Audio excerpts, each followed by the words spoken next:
You know, I don't recall if you've ever told me your name, Jack said as he trudged up Montpelier Hill, the blood moon casting its ruddy glow upon the grassy knolls across the countryside. Well, you never asked, the Ember replied. Really? And after all this time? Guess I always thought you were just a talking piece of coal. Do you have a name? The Ember paused, as if trying to remember. Whenever anyone spoke to me, if at all, they called me Rud Arbith Biag, she finally said. But I always liked the name Fia. But Fia's a lass's name. Yep. You're a girl. Geez, you think you know a guy. Well, I don't have the physical anatomy you mortals use to distinguish gender, but yes, I've always thought of myself as such. Hey, did you know one of Hell's presidents is named Amy? Yet all your theological documents insist Amy is male. I don't think it matters much one way or the other.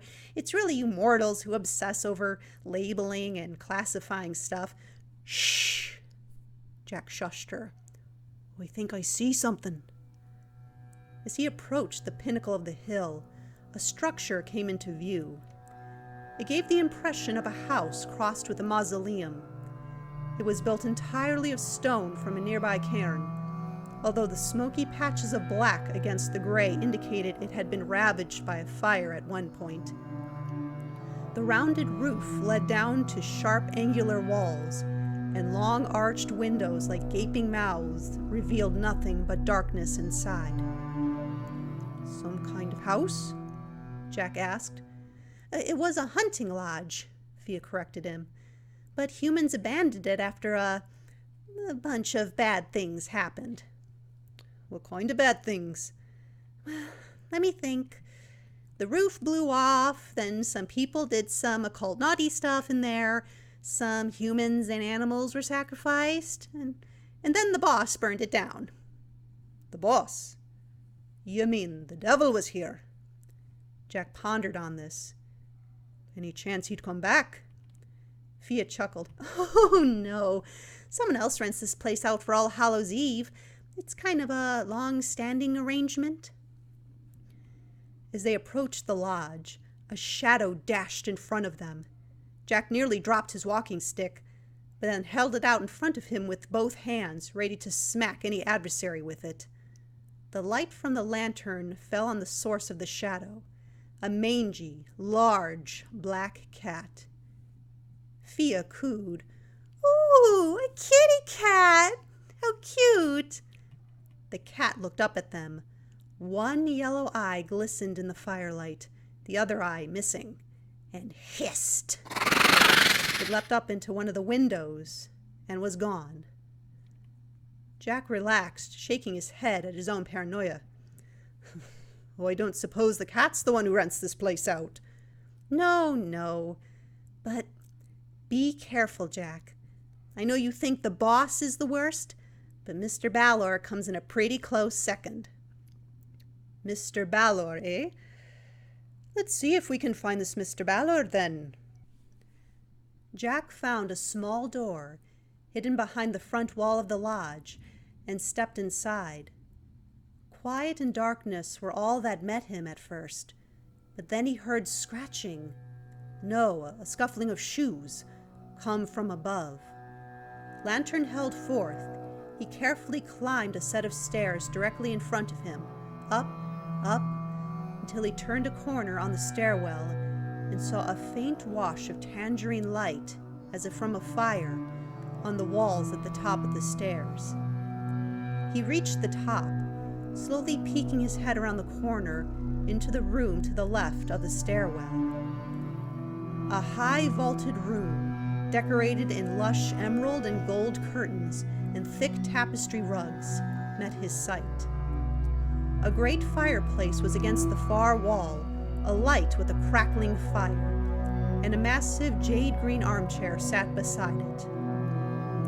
Among the room, various animals lounged about. Cats, dogs, foxes, wolves, all looking rather bedraggled.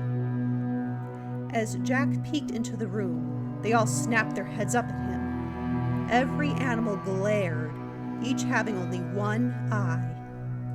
In the armchair sat a large man, dressed in burgundy satin, with wavy red locks and a thick blindfold on his face. He lazily dangled a glass of whiskey in one hand, and despite Jack's best attempts to be quiet, the man turned his head towards the door with a smile. "Welcome to the Hellfire Club," the man greeted him with a voice that slithered. "You're a long way from home, aren't you?" "Ain't got one," Jack answered coolly, but he was already getting the shivers from this man. "Are you the one they call Mr. Balor?" The man chuckled, picking up a bottle of whiskey from a table beside him and pouring some of the amber liquid into a second glass. "The Mr. part isn't really necessary. Come, sit, have a drink with me. It's All Hallows Eve. Would be a pity to spend it alone." "But you're a—" Jack shifted his gaze to the animals, who all bared their teeth at him. "You prefer animals for company, I see." Balor stood, a glass of whiskey in each hand, and walked over to Jack. Now that he stood, Jack could see how tall he really was. Balor stood a good 2 feet over him. Balor's smile was the most enticing set of teeth Jack had ever seen, but at the same time, Jack couldn't help but think of a blood-soaked bear trap. "Don't mind my companions," Balor said. "They're quite docile in my presence. Would you like some dinner? I know food is for the mortal coil, but I still delight in flavors. Sadly, I cannot offer you any cooked meats. The aroma would set my companions to frenzy." "No dinner necessary," Jack said. "However, I was hoping you might be able to help me. You see, I'm in need of a ring which I was told you have. A ward ring, to be precise." Balor sipped his whiskey. He turned his hand so Jack could see a garnet and obsidian ring on his finger. "My ward ring. It's an awfully powerful item. It protects me from certain supernatural assaults. Are you in need of protection, Mr. O'Leary?" Jack started, pausing with the whiskey glass to his lip. "I don't think I gave you my name." "I know all about you, Stingy Jack," Balor said, his voice thick as oil. "Fooled the devil, got on God's naughty list. Just the kind of man I like. But do you really think you can just ask a demon king for his ring, and he'll politely hand it over to you?" "Demon king? Christ!" Jack snickered to calm his nerves. "Funny how my informant didn't mention you're a demon king. Something I would have liked to know." "I'm not unreasonable, Jack," Balor said, placing an arm around Jack's shoulders and leading him across the room. "I believe in fair trade. What do you have you could give me in exchange?" Jack patted his pockets, knowing they were empty, and gave Balor an apologetic look. "I'm afraid I don't have much, unless you like turnips." "Hey!" Fia squeaked. "You're not trading in my house." Balor leaned in close to the lantern and sniffed. He turned up his nose. "A lesser demon. Hardly the same worth as a ward ring. However, there is something you have, Jack, that I would deem an appropriate trade." Jack sighed. "I've been through this whole selling my soul gimmick, and I'll tell you right now, I ain't—" "Your eye, Jack." Jack paused, his nose wrinkling in confusion. "My eye? Don't think that'll help you none." Consider it my hobby. I'm a collector.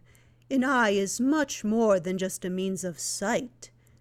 It is a symbol of enlightenment, a doorway to the soul, or, in the case of spirits, it's tied to your very life force, your very essence. It's what allows you to retain your human form. You project yourself as in your mind's eye. Balor's smile deepened into something twisted, malevolent. Jack glanced sideways at the one-eyed animals in the room. A cold chill filled his spirit.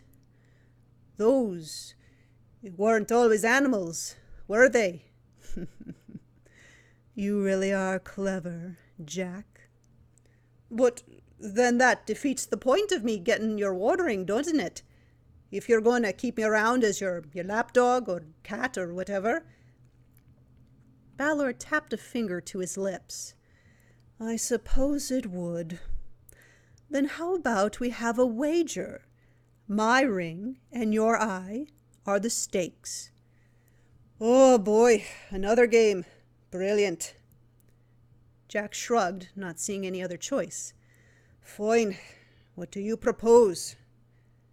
With a quick flick of his hand, Balor produced a set of playing cards in the palm of his right hand. I heard you're a gambling man. Good at cards? The mere sight of the cards sent ages-old thrills through Jack. Now that's more like it. What'll it be? Imperial? Primero? Gillet? Balor laughed, and the echoes of his laughter sounded like they came from the deepest, darkest pit. Nothing so complicated.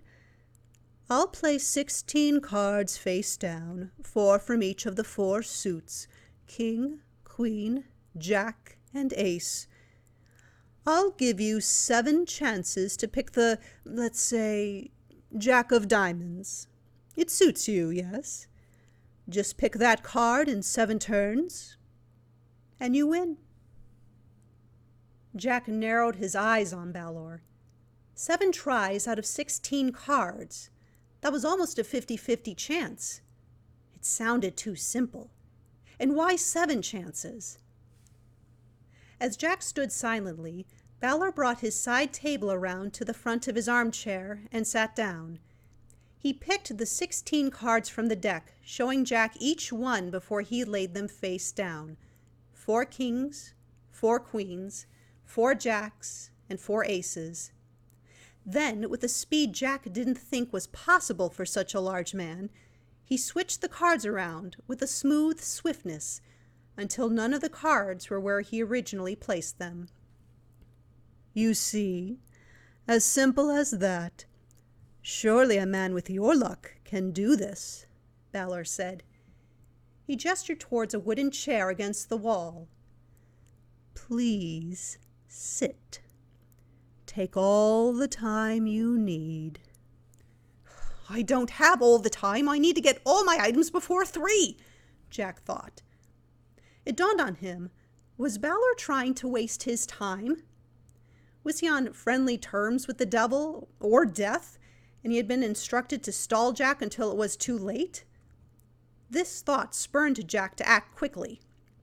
He pulled the chair over to the table and sat down, eyeing the cards. Almost a 50-50 chance. 7 tries. Jack picked the card in the bottom left corner. King of Hearts. Balor smiled. He reached around to the back of his head and untied his blindfold. As it fell away, a second blindfold was revealed under the first one.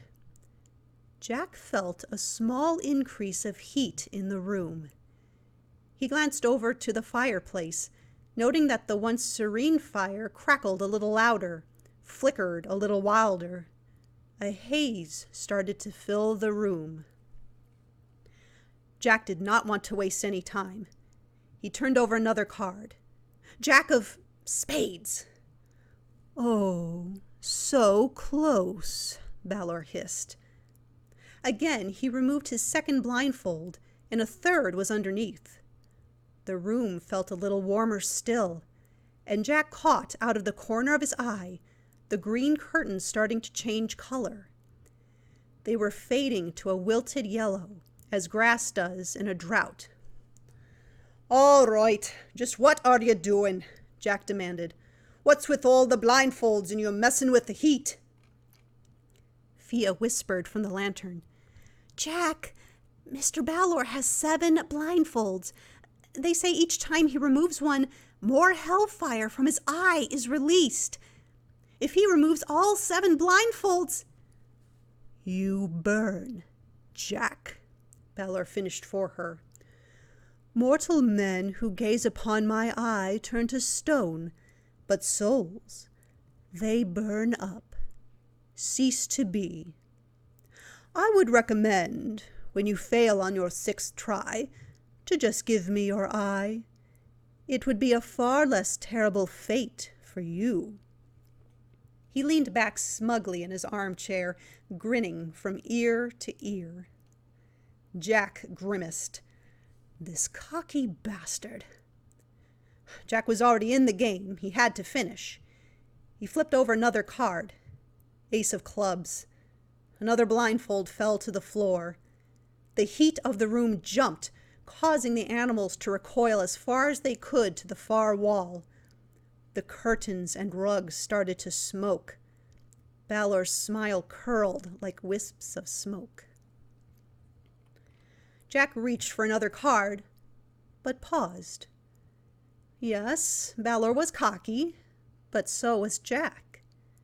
Jack had played and cheated at plenty a card game, and he knew that if he were Balor, sitting there all smug and confident, if he had been the one to place all the cards face down, the Jack of Diamonds wouldn't be among them. If anything, there would be a double of one of the other cards hidden somewhere in this set. Just as much as there was a 50-50 chance of Jack finding the right card, there was a 50-50 chance that Jack would turn over a double of the same card. He could just turn over all the cards to verify his theory, but then Balor would say Jack flipped over more than 7 cards, so broke the rules and would lose by default. Jack frowned, gripping the edge of the table. He couldn't turn over any more cards, and the card that he wanted wasn't here. So Jack did the only thing he could think to do. He picked up a card, holding it up with the back of the card facing Balor. Jack smiled, crumpled up the card, stuck it in his mouth, and swallowed. "Jack of Diamonds. Found it all right," he said. Balor's smile faltered. "What? Did you just eat that card?" "Yep. But..." "Wait, I see what you're trying to do. That could have been any card you just ate." "Well, guess there's only one way to prove it. Now that the game's over, let's turn over all the other cards.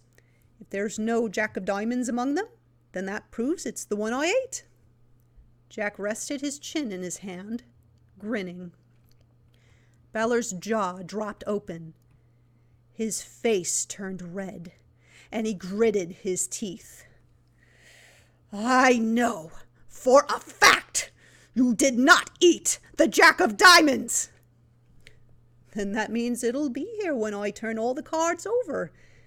Or it means you're a bloody cheat and it was never here in the first place.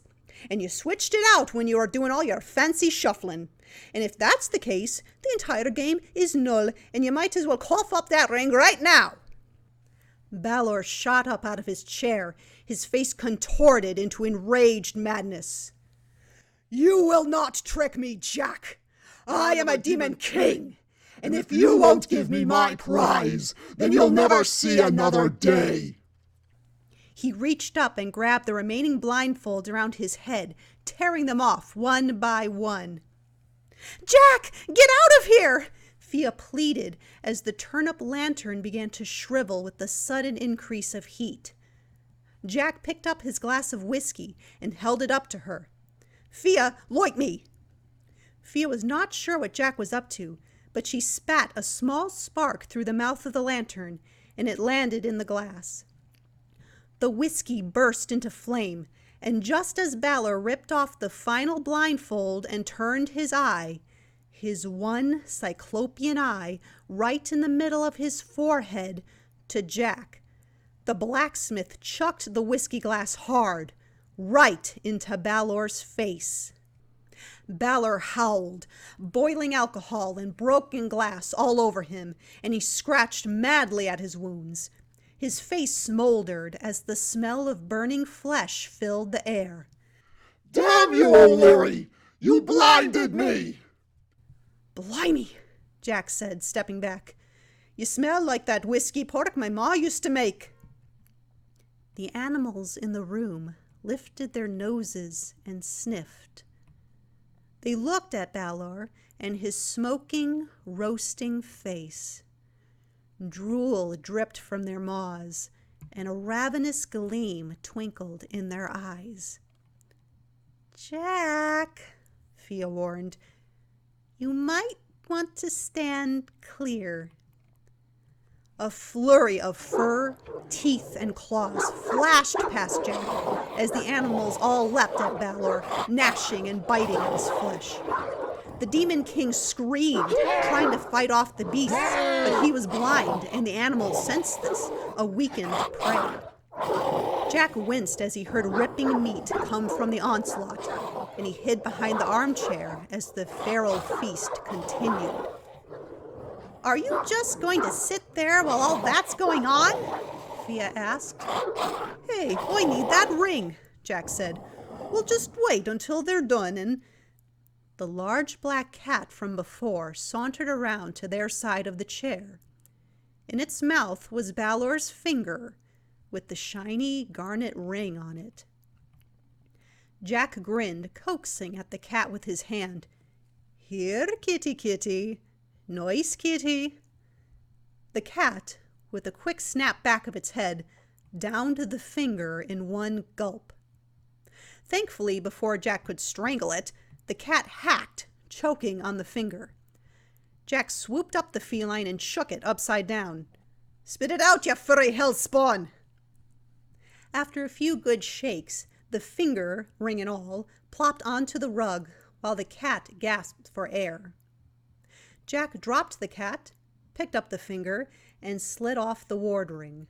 He then tossed the finger back to the cat. "Here's your treat," he muttered, and he plopped the ring into his lantern. With that, he stood up, walked from the room, and left the Hellfire Club, strolling off into the night while Balor's screams gradually faded into the howling winds. "Well, that was a bit gruesome," Fia said. Jack sighed in relief. "Well, an eye for an eye, they say. Just goes to show you, cheaters never prosper. Well, except for that time I cheated my neighbor Flanagan for his cow."